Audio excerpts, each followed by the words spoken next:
ফাওয়াইলুল লিল্লাযীনা ইয়াকতুবুনাল কিতাবা বিআইদিহিম সুম্মা ইয়াকুলুনা হাযা মিন ইনদিল্লাহি লিয়াশতারু বিহি সামানান কলিলা। আল্লাহ রাব্বুল আলামিন বলেন, যারা কিতাবকে কাটছাঁট করবে, যারা আল্লাহর আয়াতকে মুছে ফেলবে, যারা আমার কোরআনকে বিকৃত করবে, আমার লেখাগুলাকে যারা বিকৃত করে নিজে হাতে রচনা করবে, যারা আল্লাহর আইনকে অস্বীকার করবে, নিশ্চয় আল্লাহ তাদের জন্য ভয়াবহ শাস্তির ব্যবস্থা করে রেখেছেন। নাউজুবিল্লাহ। সম্মানিত বাবাজিরা আমার, ইয়াহুদিরা ষড়যন্ত্র করলো। আল্লাহ বললেন, তাওরাত কিতাবের মধ্যে নবীর চোখগুলা হবে নয়ন যুগল ডাগর ডাগর সুন্দর চোখ। আল্লাহ রাব্বুল আলামিন তাওরাত কিতাবে আরো বর্ণনা করলেন, আমার রাসূলের সাইজ বেটেও হবে না, লম্বাও হবে না। আল্লাহ রাব্বুল আলামিন সুন্দর একটি মাপ দিয়ে মাঝারি সাইজ করে পৃথিবীর জমিনে আল্লাহর রাসূলকে আল্লাহ সৃষ্টি করবেন। সুবহানাল্লাহ। এরপরে আল্লাহ বললেন, আমার রাসূলের চুলগুলা হবে পাতলা কিন্তু কুকরানো। আল্লাহ রাব্বুল আলামিন তার নবীর বর্ণনা করলেন তাওরাত কিতাবে, আমার নবীর চেহারা আমি এত সুন্দর করে দেব, আমার নবীর দিকে তাকাইলে মনে হবে আসমানের চাঁদটাও তার কাছে হার মেনে গিয়েছে। সুবহানাল্লাহ। পরে ইহুদিরা ষড়যন্ত্র করল, বিশ্ব নবীর চেহারা বিকৃত করতে হবে। আল্লাহ রাব্বুল আলামিনের এই বাণী তারা মুছে ফেললো, নিজে হাতে কিতাব রচনা করলো। আল্লাহ রাব্বুল আলামিন বললেন, আমার নবী হবে দেখতে সুন্দর, তার চোখ হবে সুন্দর, চেহারা হবে সুন্দর, তার চুলগুলা দেখতে হবে সুন্দর, তিনি বেটেও হবে না, লম্বাও হবে না, মাঝারি সাইজের তিনি হবে। এই জায়গায় ইহুদিরা কাট করে, এই জায়গায় আল্লাহ রাব্বুল আলামিনের বাণী মুছে ফেলে দিয়ে তারা লিখলো, এই পৃথিবীতে এমন একজন মানব আসবে যার চক্ষুগুলা হবে নীল বর্ণের বড় বড়। নাউজুবিল্লাহ। পরে তারা কি করতেছে? বিকৃত করতেছে। কি করতেছে? বিকৃত করতেছে। কেন জানেন? পণ্ডিত্য ঠেকে রাখার কারণে। কথা বলেন ঠিক কিনা? কারণ যদি এখানে বিকৃত তারা না করে, মুছে যদি তারা না ফেলে, আর দলে দলে যদি মানুষ ইসলাম গ্রহণ করে, বলেন তো নেতৃত্ব দেওয়ার মতো আর কেউ থাকবে? শোনার মতো কেউ থাকবে? সমর্থন করার মতো কেউ থাকবে? থাকবে না। সম্মানিত বাবাজিরা আমার, ইহুদি পণ্ডিতেরা ষড়যন্ত্র করলো। আল্লাহ বললেন, নবীর চোখ হবে সুন্দর, তোমরা লিখে দাও, নবীর চোখ হবে নীল বর্ণের বড় বড়, সেই মানুষটি হবে অনেক বড় লম্বা, তার দিকে তাকালেই যেন মানুষ ভয় পাবে, তার দিকে তাকালেই মানুষ ভয় পাবে, তার দাঁতগুলা হবে বড় বড়, উহুদ পাহাড়ের সমান। নাউজুবিল্লাহ। বলে এইভাবে তারা ষড়যন্ত্র করতে লাগলো। আল্লাহ রাব্বুল আলামিন সঙ্গে সঙ্গে বললেন, যারা আমার আয়াতকে অস্বীকার করলো, যারা আমার কিতাবকে মুছে ফেললো, নিজ হাতে কিতাব রচনা করলো, আমার বাণীকে যারা মুছে ফেললো, আমি আল্লাহ রাব্বুল আলামিন ঘোষণা করলাম, এই সকল ইহুদিদের জন্য আল্লাহ রাব্বুল আলামিন কঠিন শাস্তির ব্যবস্থা করে রেখেছেন। কথা বলেন ঠিক কিনা? এরপরে আল্লাহ বললেন, ফাওয়াইলুল লাহুম মিম্মা কাতাবাত আইদিহিম ওয়া ওয়াইলুল লাহুম মিম্মা ইয়াকসিবুন। এরপরে আল্লাহ বললেন, তারা নিজের স্বার্থের জন্য কিতাবের বাণীকে মুছে ফেললো, আমার সত্য কথাকে তারা অস্বীকার করলো। কেন অস্বীকার করলো? তারা যেন পৃথিবীতে লাভবান হতে পারে, কিছু সম্পদ তারা পায়, কিছু অর্থ পৌঁছাতে পারে। কিন্তু আল্লাহ ঘোষণা করলো, আমার কিতাবকে মুছে ফেলার পরেও যদি তারা কিছু অর্থ পায়, কিছু সম্পদ তারা পায়, আমি আল্লাহ রাব্বুল আলামিন ঘোষণা করলাম, এই সকল অর্থ, এই সকল সম্পদ তাদের কোনো কাজে আসবে না। তাদের কোনো কি আসবে না? কাজে আসবে না। কিন্তু নিজ হাতে রচনা করার জন্য, নিজ হাতে যারা কিতাব লিখলো, কোরআনের আয়াতকে যারা অস্বীকার করলো, কোরআনের বর্ণনাকে যারা অস্বীকার করলো, কোরআনকে মুছে ফেলে দিয়ে, কোরআনের আয়াতকে মুছে ফেলে নিয়ে নিজের স্বার্থ হাসিল করার জন্য, পৃথিবীতে পণ্ডিত্য লাভ করার জন্য যারা আমার আয়াতকে অস্বীকার করবে, ইহুদিদের যুগেই আল্লাহ ঘোষণা করেছেন তাদের জন্য আল্লাহ ভয়াবহ শাস্তির ব্যবস্থা করেছেন। চিৎকার দিয়ে পড়েন নাউজুবিল্লাহ। সম্মানিত বাবাজিরা আমার, ইহুদি এমন একটা জাতি, তাদের হেদায়েতের জন্য আল্লাহ রাব্বুল আলামিন বড় বড় 4খানা আসমানি কিতাব আল্লাহ পৃথিবীতে প্রেরণ করেছেন। সুবহানাল্লাহ পড়েন। 1 নম্বর কিতাবের নাম হলো তাওরাত, 2 নম্বর কিতাবের নাম হলো জাবুর, 3 নম্বর কিতাবের নাম হলো ইনজিল, আর 4 নম্বরটা আমার হাতে আছে যে কিতাব, সকলে চিনেন আপনারা, এই কিতাবের নাম কি? আল কোরআন, ফুরকান, কালামুল্লাহ। চিৎকার দিয়ে পড়েন সুবহানাল্লাহ। সম্মানিত বাবাজিরা আমার, ইহুদিদের হেদায়েতের জন্য আল্লাহ 4খানা শ্রেষ্ঠ কিতাব পাঠালেন। নবীদের মধ্যে আল্লাহ শ্রেষ্ঠ 4 জন নবী পৃথিবীতে পাঠালেন। পয়গম্বর মুসা আলাইহিস সালাতু ওয়াস সালাম তাদের হেদায়েতের দাওয়াত দিয়েছে। পয়গম্বর দাউদ আলাইহিস সালাতু ওয়াস সালাম তাদের হেদায়েতের দাওয়াত দিয়েছে। পয়গম্বর ঈসা আলাইহিস সালাতু ওয়াস সালাম তাদের হেদায়েতের দাওয়াত দিয়েছে। পয়গম্বর বিশ্বনবী রহমাতাল লিল আলামিন তাদের হেদায়েতের দাওয়াত দিয়েছে। কিন্তু ইহুদি জাতিরা কারো দাওয়াত গ্রহণ করে নাই, সকলের দাওয়াত প্রত্যাখ্যান করেছে।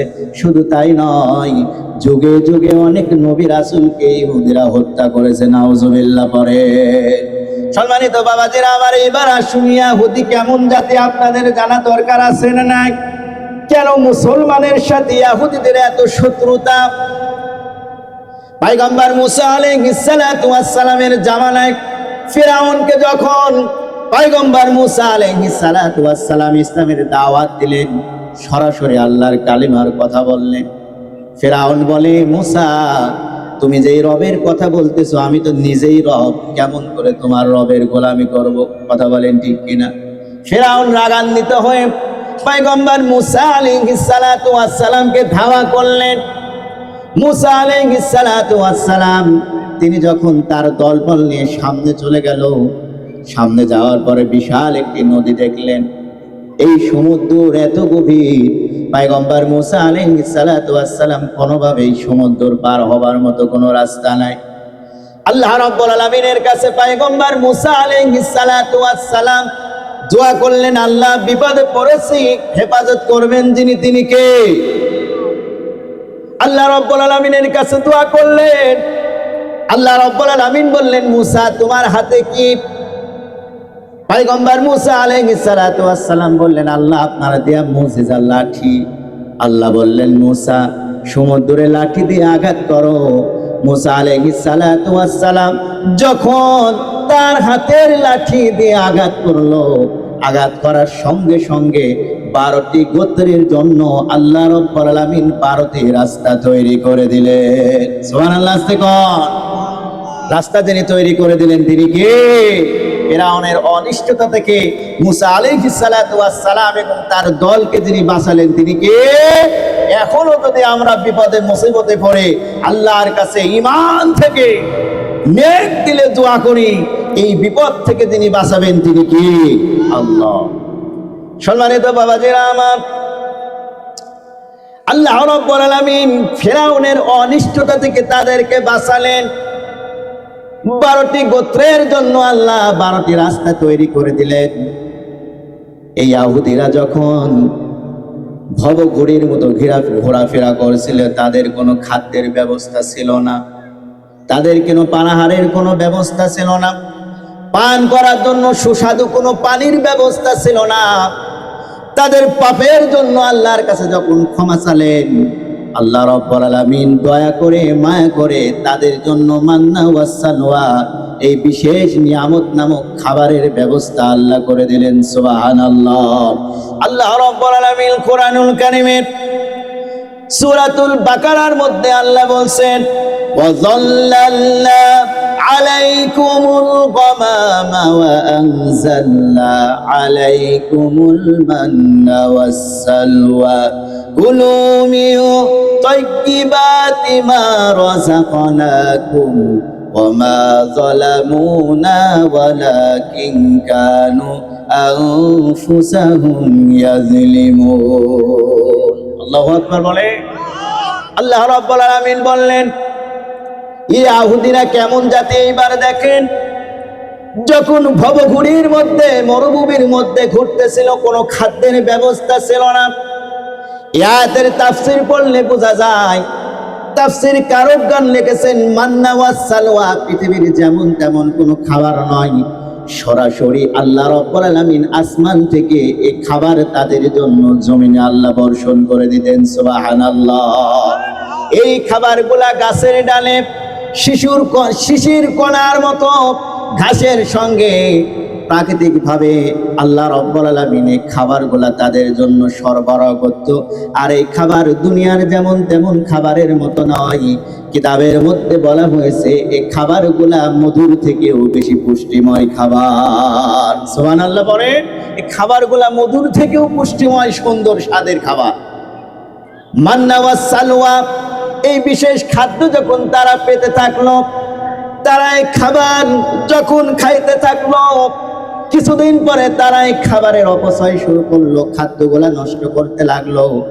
আবার আল্লাহ পাকের শুকরিয়া থেকে তারা দূরে সরে গেল। আল্লাহ রাব্বুল আলামিন তাদের উপরে বেজার হয়ে আবার আল্লাহ পাকের বিশেষ নিয়ামত উঠিয়ে নিলেন। নাউজুবিল্লাহ পরে। ইহুদি হলো সেই জাতি। সম্মানিত বাবাজিরা আমার, বিশ্ব নবী রাহমাতাল লিল আলামিন যখন মক্কাতে আবির্ভাব হলেন, ইহুদিরা ষড়যন্ত্র করে, মক্কার লিডারেরা ষড়যন্ত্র করে, সমস্ত ষড়যন্ত্র চুরমার করে আল্লাহ রাব্বুল আলামিনের হাবিব মক্কার জমিনে কালেমার পতাকা তিনি উড়িয়ে দিলেন। সুবহানাল্লাহ। সেই থেকে আজ পর্যন্ত ইসলাম গোটা বিশ্বের জমিনে উন্মুক্ত হয়েছে। ওই জামানার মুসলমানেরা, ওই জামানার সাহাবীগণ আল্লাহর রাসূলের প্রতি ঈমান এনেছে। ঈমান আনার কারণে বিভিন্ন নির্যাতন, বিভিন্ন নিষ্পেষণ, বিভিন্ন ভাবে তাদেরকে অত্যাচার করা হয়েছে। ঈমান আনার কারণে কোন সাহাবীর হাত কেটে ফেলা হয়েছে, পাও কেটে ফেলা হয়েছে, মরুভূমির মধ্যে নিয়ে গিয়ে উত্তপ্ত বালির উপরে তাদেরকে রাখা হয়েছে। এরপরেও তারা ঈমান ছাড়ে নাই, আল্লাহর দ্বীন তারা ছাড়ে না। সম্মানিত বাবাজিরা আমার, বিশ্ব নবী রাহমাতাল লিল আলামিন আমাদের জন্য কেমন নিয়ামত ছিলেন। কিতাবের মধ্যে আছে, ওই জামানার কোন সাহাবী যদি আল্লাহর রাসূলের দিকে নেক নজরে তাকাতেন, যতবার তাকাতেন আল্লাহর রাসূলের দিকে, ততবার আল্লাহ রাব্বুল আলামিন তাদের উপর থেকে জাহান্নামের আগুন হারাম করে দিতেন। সুবহানাল্লাহ। এখন কি আল্লাহর রাসূল আছে বাজার? আল্লাহর রাসূল কি আছে? তাহলে এই নিয়ামত আর নাই। এই জন্য বাজার বিশ্বনবী রাহমাতাল লিল আলামিনকে জীবনের থেকেও বেশি ভালোবাসতে হবে। আল্লাহ রাব্বুল আলামিন কুরআনুল কারীমে বলছেন, কুল ইন কুনতুম তুহিব্বুনাল্লাহা ফাত্তাবিউনি ইউহিব্বুকুমুল্লাহু ওয়া ইয়াগফির লাকুম যুনুবাকুম ওয়াল্লাহু গফুরুর রহিম।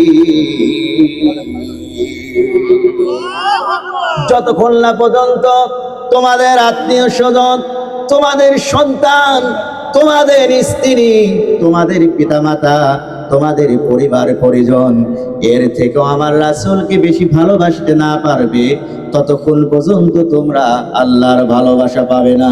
সুবহানাল্লাহ আসতে পারে। তাহলে আল্লাহর ভালোবাসা পেতে হলে ভালোবাসতে হবে কাকে? বিশ্ব নবী রাহমাতাল লিল আলামিন। সম্মানিত বাবাজিরা আমার, সাহাবায়ে কেরাম আল্লাহর রাসূলকে কেমন ভালোবাসতেন গত জুমায় আমি মসজিদে আলোচনা করেছি। আপনাদের মনে আছে কিনা আমি জানি না।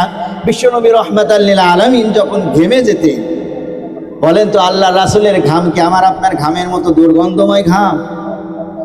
আল্লাহ রাসূলের শরীর আল্লাহ পাক এমন পবিত্র করেছেন, তিনি ঘেমে গেলেও তার গায়ে থেকে মেশক আতরের, মেশক আম্বরের গন্ধের থেকেও সুগন্ধময় তার শরীর থেকে বের হতো। চিৎকার দিয়ে বলেন সুবহানাল্লাহ।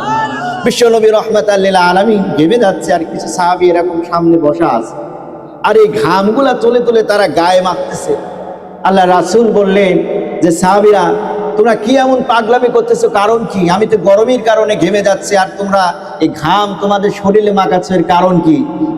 সাহাবে কেরাম রাদিয়াল্লাহু তাআলা আনহুমরা বলতেছেন, ইয়া রাসূলুল্লাহ, আপনার ঘাম আমরা এমনি এমনি গায়ে মাখতেছি না, আপনার ঘামটাও আল্লাহ এত পবিত্র করেছেন। এই মক্কাতে এমন কোনো আতর নাই, এমন কোনো সুগন্ধি নাই যেই সুগন্ধিটা মাখলে আপনার ঘামের থেকে সুন্দর হবে। মক্কার সমস্ত সুগন্ধি আপনার ঘামের কাছে ফেল মেরে গিয়েছে। চিৎকারে পড়েন সুবহানাল্লাহ। আপনার ঘাম থেকেও এত সুন্দর গন্ধ বের হয়, এই জন্য আতর হিসাবে আপনার এই ঘামগুলো আমরা ব্যবহার করি। সুবহানাল্লাহ পড়ে। সম্মানিত বাবাজিরা আমার, একজন সাহাবী এসে বলছেন, ইয়া রাসূলুল্লাহ, যতক্ষণ পর্যন্ত আপনার দরবারে থাকি আমার ভালো লাগে, আমার মনটা আমার দিলটা শান্তি পায়। আপনার চোখের দিকে তাকালে, চেহারার দিকে তাকাইলে আমার ক্ষুধা নিবারণ হয়ে যায়। সুবহানাল্লাহ। আপনার চেহারার দিকে তাকালে কি হয়? আমার ক্ষুধা নিবারণ হয়ে যায়, আমার খিদা লাগে না। ইয়া রাসূলুল্লাহ, আমি কেন আপনার পিছন ছাড়ি না, আমি কেন দরবার ছাড়ি না? আপনাকে যতক্ষণ দেখি ততক্ষণ আমার ভালো লাগে, আমার কোনো খিদা লাগে না, আমার শরীরের কোনো চাহিদা থাকে না। আবার যখন আমি আপনার দরবার থেকে দূরে চলে যাই, যখন আমি বাড়িতে যাই, বাড়িতে যাওয়ার পরে আমার মন স্থির থাকে না, বাড়িতে আমার মন বাসে না, আমার স্ত্রীকে ভালো লাগে না, আমার ছেলে সন্তানকে আমার ভালো লাগে না। আপনাকে ছাড়া আমি কখনো থাকতে পারবো না ইয়া রাসূলুল্লাহ।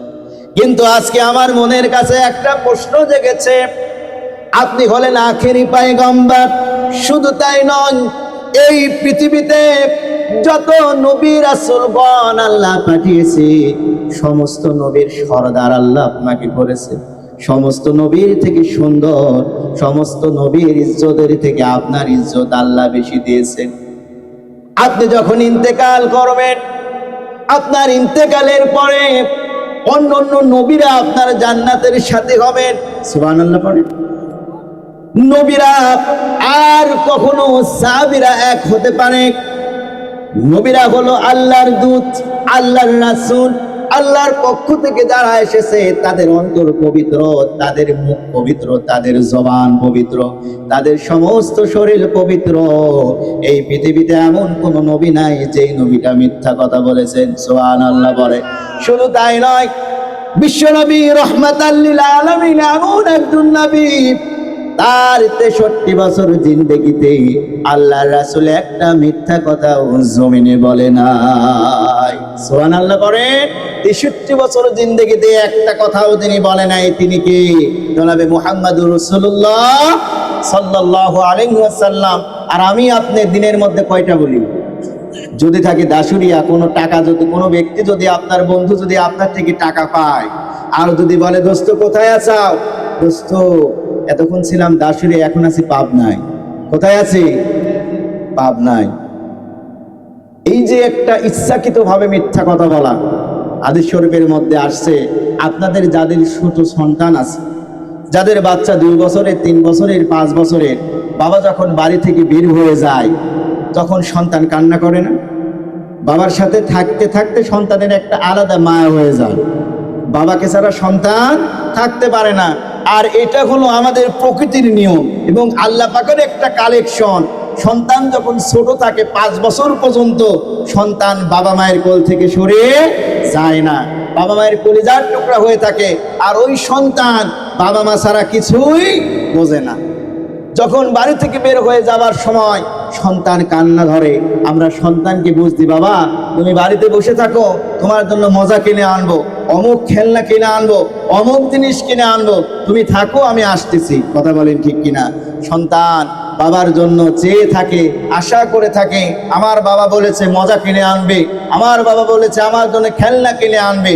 কিন্তু বাবা যখন খালি হাতে ফিরে আসে, বলেন তো সন্তানের মন খুশি হয় না বেজার হয়? কথা বলেন।